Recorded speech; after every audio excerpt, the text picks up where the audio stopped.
자, 수열의 귀납적 정의. 다른 게 아니라 여기는 점화식에 대해서 배우게 되는 거야. 점화식이 뭐냐면 an 플러스 1과 an 사이의 관계식인 거야.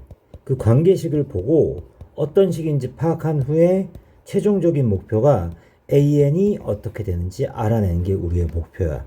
그래서 두 번째 보면 설명에 나와 있지. an과 이웃하는 한글 사이에 관계식이 나와 있단 말이야. 이런 걸 이제 귀납적 정의에서 쓰는 점화식이라고 보통 얘기를 하는 거야. 근데 우리가 이미 많은 점화식을 알고 있어. 봐봐.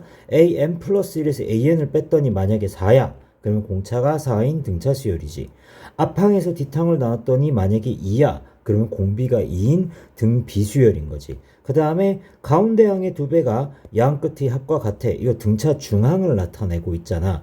등차 수열을 나타낸 거지. 가운데 항의 제곱이 양 끝의 곱과 같아.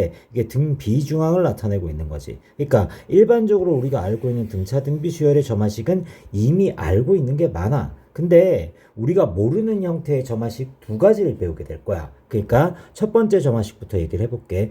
an 플러스 1이 an 더하기 fn이야. 이게 뭐냐면 an 플러스 1이 an 더하기 4면 우리가 알고 있는 거야. 뭐 등차 수열이라는 거. 근데 그게 이런 일정한 수 4가 아니라 4n 또는 뭐 4n 제곱 이런 것처럼 함수 형태로 수열의 형태로 포함된 게 있다는 거야. 그럼 얘는 이 점화식은 도대체 어떻게 해야 an 일반항을 구할 수 있을까? 이게 우리의 목표거든. 하는 방법이 그냥 나와 있고 하는 대로 따라 해주면 돼. 뭐냐면 차례대로 1, 2, 3, 4에서 n-1까지 쭉 넣어.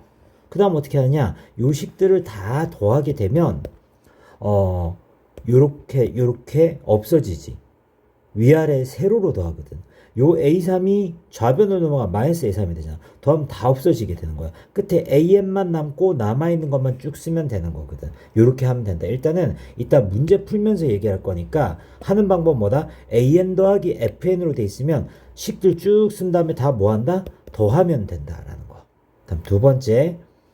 어떤 식에다가 함수식이 곱해져 있어. 그러니까 다시 또 얘기를 하자면 an 플러스 1이 4 곱하기 an이면 등 비수열이잖아. 우리가 아는 거야. 근데 여기에 4n 곱하기 an 이런 식으로 수열 또는 함수가 곱해져 있거든. 이게 두 번째 점화식이라고 하는 건데 얘는 어떻게 하느냐. 1부터 n-1까지 쭉 다 넣은 다음에 요 식들을 뭐 할 거냐면 곱해버리는 거야. 곱하게 되면 여기 a2 우변에 있는 A2가 좌변으로 넘어가면 A2분의 A3가 되니까 약분이 되겠지. 약분시켜서 AN만 남기는 거야. 방법만 기억하고 있어. 다 곱해주면 되는구나. 그럼 이제부터 실제로 문제를 풀면서 다시 얘기를 해볼 거야. 자, 일단은 첫 페이지 필수 1번을 한번 보도록 합시다. 필수 1번, 2번은 우리가 이미 잘 알고 있는 거야. 첫 번째 항이 50이고 an 플러스 1 더하기 3이 an이잖아. 이거 살짝만 바꿔주면 an 플러스 1은 an 마이너스 3이니까 공차가 마이너스 3이네. 첫째 항은 50이네. 그러면 일반항 낼 수 있잖아. 점화식의 목표는 일반항이라고 얘기했지. 첫째 항 50 더하기 n-1에 공차 마이너스 3이니까 마이너스 3n 더하기 53이 되잖아. 이게 얼마? 14가 되는 n 또는 k 값을 구하라고 얘기했으니까 마이너스 3n은 마이너스 39, n은 얼마? 13. 그래서 k 값도 13이라고 얘기해주면 되는 거겠지. 다음 두 번째 필수 2번.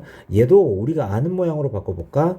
a의 n 플러스 1은 2분의 1의 an이다 라고 하면 딱 보자마자 뭐다? 등 비수열인 걸 알 수 있잖아. 그럼 일반항 바로 쓸 수 있지. ar의 n-1제곱이니까 1 곱하기 2분의 1의 n-1제곱이야. 자, 그러면 a의 50번째 항은 2분의 1의 49제곱인 거니까 k 값은 49라고 얘기하면 되는 내용이지. 그래서 첫 페이지는 우리가 알고 있는 등차 등비 수열에 대한 귀납적 정의였어.